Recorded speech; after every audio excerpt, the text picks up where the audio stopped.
Hello, I'm Judy Ladabashay, Director of Metro Animal Care and Control. Here at Animal Control, we try to serve the citizens of Davidson County to address the needs that they face with animals. We offer responsible pet ownership advice. We are always seeking new homes for homeless, abandoned animals. We also investigate cruelty and neglect charges, enforce all of the local animal laws and ordinances, and certainly have an adoption program to be proud of. We have put together a short video and discussed some of our frequently asked questions.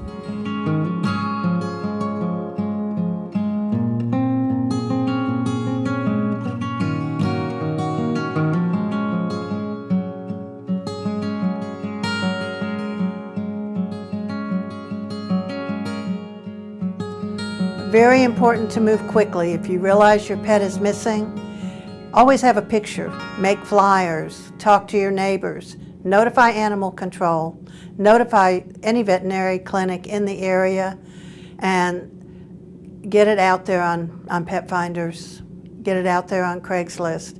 People find pets and often wait for someone to notify them that they've been, or have an ad or something so we know that they're missing, and before they even try to look for the owner. So it's really up to the owner to get out there and make it happen.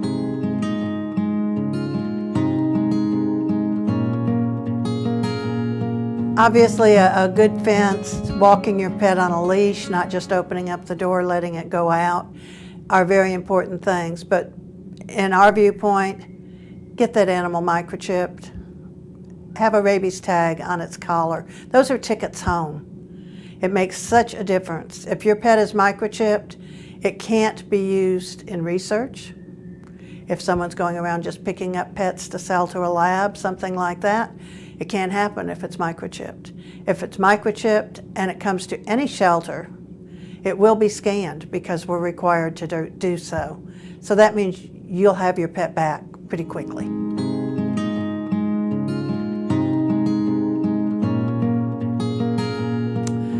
Call Animal Control, 615-862-7928 to report any nuisance animal, certainly a dog running loose. They can cause a lot of damage to property. It's very important that you let us know they're out there so we can try and help you and the animal.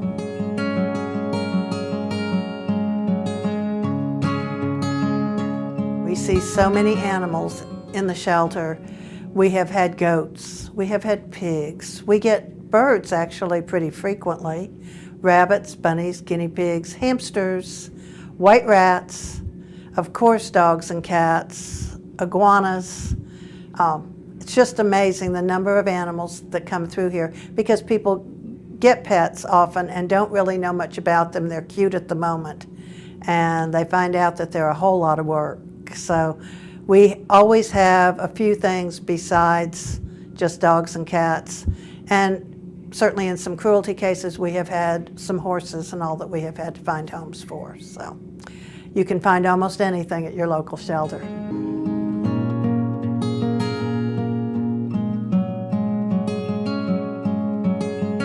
Your pet can run free in your own yard if you can make sure it can't get out of there, or it can run free actually in several of the dog parks that the Parks and Rec Department have placed in some areas around the county. We do advise that if you're going to the dog parks that you please make sure your pet's vaccinations are all current. That helps protect it.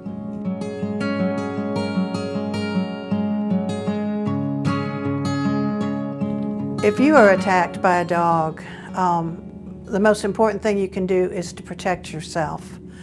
Never try to run away from that dog, back slowly away, saying no, trying not to make eye contact with that animal.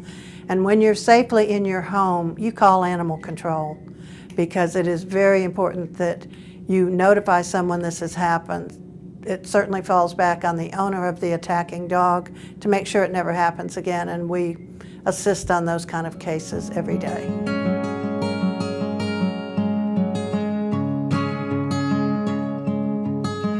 Certainly, if you are out walking and exposed to a dog who's approaching you in an aggressive manner, you don't run. You don't turn your back on the animal. You back away slowly. You don't make eye contact. Certainly, if the dog lunges and grabs you, you do what you can to protect yourself, but if you're knocked to the ground, you do need to pull up your arms and protect your neck until you can safely get away.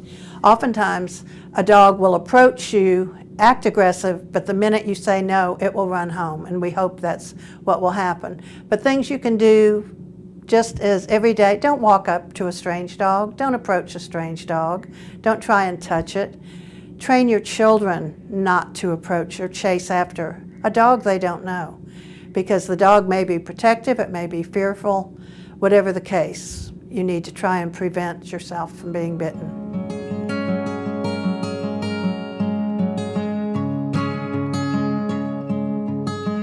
Not as quickly as you will think. We should if you're in an emergency situation. But in reality, we do prioritize our calls, and we do respond based on that priority. Highest priority is a person in danger. Second priority is an animal in danger. So that's where we jump in, and that's where the officers go first. If it's, the same dogs run down my street every day this last week, I don't know a pattern of time. We patrol that area, but it may not be when the animal's out there. But certainly we will get to all complaints. We try to address them as quickly as possible, but we do have a limited number of officers on the street. We do provide 24-hour emergency call for people who are in danger or animals in danger from a situation that they're in, like hit by cars and that type thing. But it's never fast enough when you feel threatened or there's an issue with a dog. But if it's dumping trash or running down the street, it won't be our highest priority, but we will get there.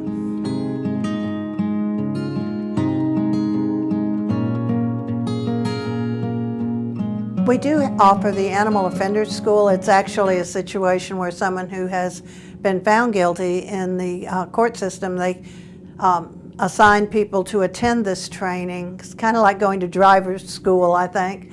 But those individuals come here. There is a fee involved. But the case, they waive their fees generally in court if they attend the training. And we feel like so many times violators of local or ordinances or laws, it's because they don't know about them. So we seize this as an opportunity to try and educate the public and what is required to be a responsible pet owner. We also do have the program we do with the Sheriff's Department called the PAWS program, where we work with inmates and they train dogs in our shelter that have perhaps not had a very good life up to that point. They work with them on building confidence, and they both end up with more confidence. And they end up getting adopted, all of them, because these animals know the basic obedience skills by the end of the training. And we have a volunteer coordinator who works very closely with this program, and it's an incredible experience.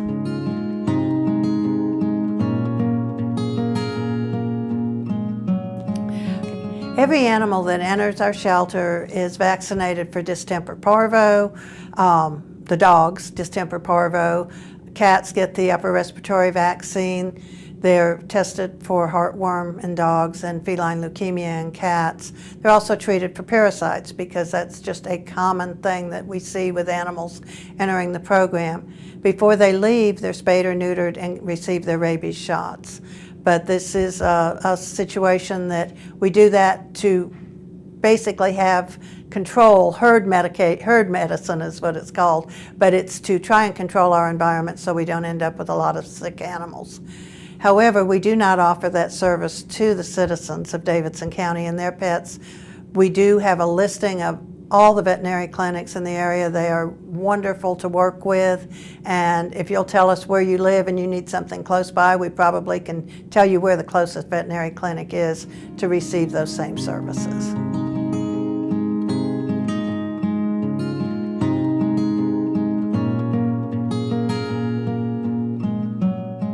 The employees here at Metro Animal Care and Control are always seeking better ways to serve you and our community. We hope that this video has answered some of the questions that you have had.